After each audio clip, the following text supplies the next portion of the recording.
ओम श्री गणेशाय नमः। ओम गं गुरुवे नमः। ओम नमः शिवाय। शिवजी सदा सहाय। वायव्य संहिता उत्तरखंड अध्याय 12 पंचाक्षर मंत्र के महात्म्य का वर्णन।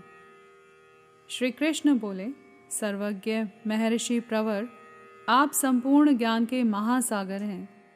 अब मैं आपके मुख से पंचाक्षर मंत्र के महात्म्य का तत्वतः वर्णन सुनना चाहता हूँ। उपमन्यु जी ने कहा, देवकी नंदन, पंचाक्षर मंत्र के महात्म्य का विस्तार पूर्वक वर्णन तो 100 करोड़ वर्षों में भी नहीं किया जा सकता, अतः संक्षेप से इसकी महिमा सुनो। वेद में तथा शैवागम में दोनों जगह यह षडक्षर यानी प्रणव सहित पंचाक्षर मंत्र समस्त शिव भक्तों के संपूर्ण अर्थ का साधक कहा गया है। इस मंत्र में अक्षर तो थोड़े ही हैं, परंतु यह महान अर्थ से संपन्न है। यह वेद का सार तत्व है, मोक्ष देने वाला है, शिव की आज्ञा से सिद्ध है, संदेह शून्य है तथा शिव स्वरूप वाक्य है। यह नाना प्रकार की सिद्धियों से युक्त, दिव्य लोगों के मन को प्रसन्न एवं निर्मल करने वाला, सुनिश्चित अर्थ वाला अथवा निश्चय ही मनोरथ को पूर्ण करने वाला तथा परमेश्वर का गंभीर वचन है। इस मंत्र का मुख से सुखपूर्वक उच्चारण होता है। सर्वज्ञ शिव ने संपूर्ण देहधारियों के सारे मनोरथों की सिद्धि के लिए ओम नमः शिवाय मंत्र का प्रतिपादन किया है। यह आदि षडक्षर मंत्र संपूर्ण विद्याओं मंत्रों का बीज यानी मूल है।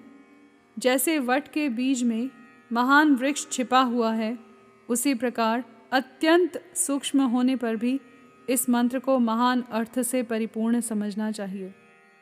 ओम इस एकाक्षर मंत्र में तीनों गुणों से अतीत सर्वज्ञ, सर्वकर्ता, द्युतिमान, सर्वव्यापी प्रभु शिव प्रतिष्ठित हैं।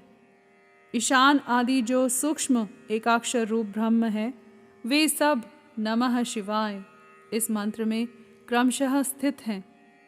सूक्ष्म षडक्षर मंत्र में पंच ब्रह्म रूपधारी साक्षात भगवान शिव स्वभावतः वाच्य वाचक भाव से विराजमान है।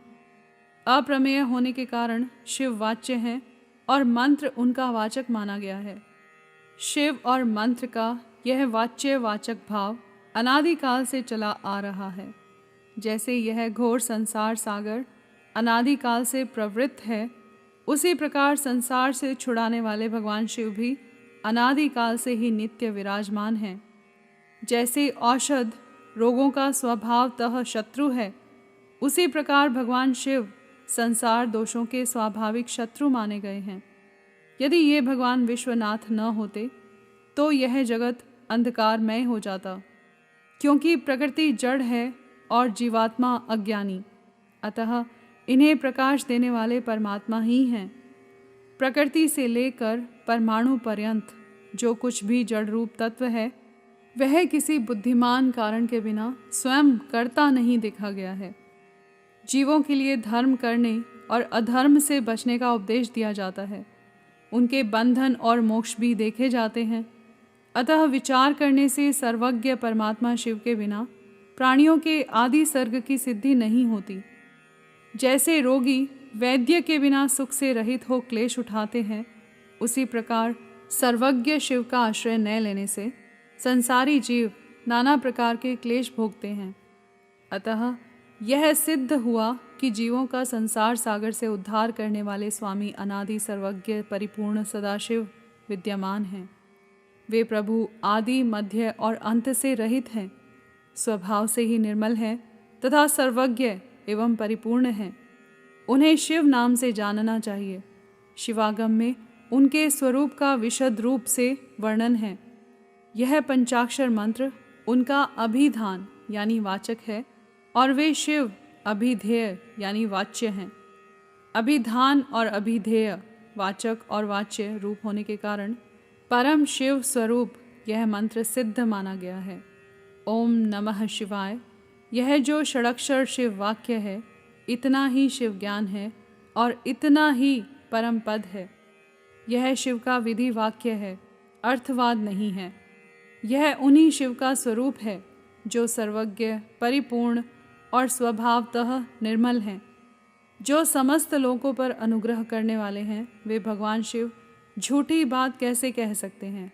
जो सर्वज्ञ है, वे तो मंत्र से जितना फल मिल सकता है उतना पूरा का पूरा बताएंगे, परंतु जो राग और अज्ञान आदि दोषों से ग्रस्त है, वे ही झूठी बात कह सकते हैं। वे राग और अज्ञान आदि दोष ईश्वर में नहीं हैं, अतः ईश्वर कैसे झूठ बोल सकते हैं। जिनका संपूर्ण दोषों से कभी परिचय ही नहीं हुआ, उन सर्वज्ञ शिव ने जिस निर्मल वाक्य यानी पंचाक्षर मंत्र का प्रणयन किया है, वह प्रमाणभूत ही है, इसमें संशय नहीं है। इसलिए विद्वान पुरुष को चाहिए कि वह ईश्वर के वचनों पर श्रद्धा करे। यथार्थ पुण्य पाप के विषय में ईश्वर के वचनों पर श्रद्धा न करने वाला पुरुष नरक में जाता है। शांत स्वभाव वाले श्रेष्ठ मुनियों ने स्वर्ग और मोक्ष की सिद्धि के लिए जो सुंदर बात कही है, उसे सुभाषित समझना चाहिए।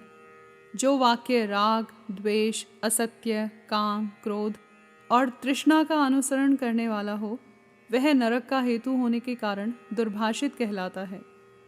राग द्वेषा नृत क्रोध काम तृष्णानुसारी यत् वाक्यम निरय हेतुत्वा तद दुर्भाषित मुच्यते।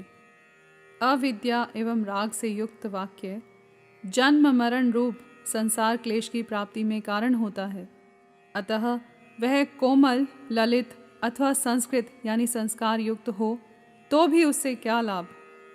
जिसे सुनकर कल्याण की प्राप्ति हो तथा राग आदि दोषों का नाश हो जाए, वह वाक्य सुंदर शब्दावली से युक्त न हो तो भी शोभन तथा समझने योग्य है।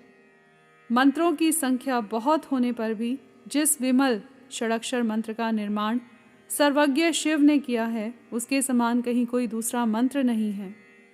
षडक्षर मंत्र में 6 अंगों सहित संपूर्ण वेद और शास्त्र विद्यमान हैं, अतः उसके समान दूसरा कोई मंत्र कहीं नहीं है। 7 करोड़ महामंत्रों और अनेकानेक उपमंत्रों से यह षडक्षर मंत्र उसी प्रकार भिन्न है जैसे वृत्ति से सूत्र। जितने शिव ज्ञान हैं और जो विद्या स्थान हैं, वे सब षडक्षर मंत्र रूपी सूत्र के संक्षिप्त भाष्य हैं। जिसके हृदय में ओम नमः शिवाय यह षडक्षर मंत्र प्रतिष्ठित है, उसे दूसरे बहुसंख्यक मंत्रों और अनेक विस्तृत शास्त्रों से क्या प्रयोजन है। जिसने ओम नमः शिवाय इस मंत्र का जप दृढ़तापूर्वक अपना लिया है, उसने संपूर्ण शास्त्र पढ़ लिया और समस्त शुभ कृत्यों का अनुष्ठान पूरा कर लिया। आदि में नमः पद से युक्त शिवाय ये 3 अक्षर जिसकी जिह्वा के अग्रभाग में विद्यमान हैं, उसका जीवन सफल हो गया। पंचाक्षर मंत्र के जप में लगा हुआ पुरुष यदि पंडित, मूर्ख, अंत्यज अथवा अधम भी हो, तो वह पाप पंजर से मुक्त हो जाता है। यहाँ पर अध्याय 12 समाप्त हुआ। कर्पूर गौरम करुणावतारम संसार सारम भुजगेंद्रहारम सदा वसंतम हृदयारविंदे भवम भवानी सहितम नमामि।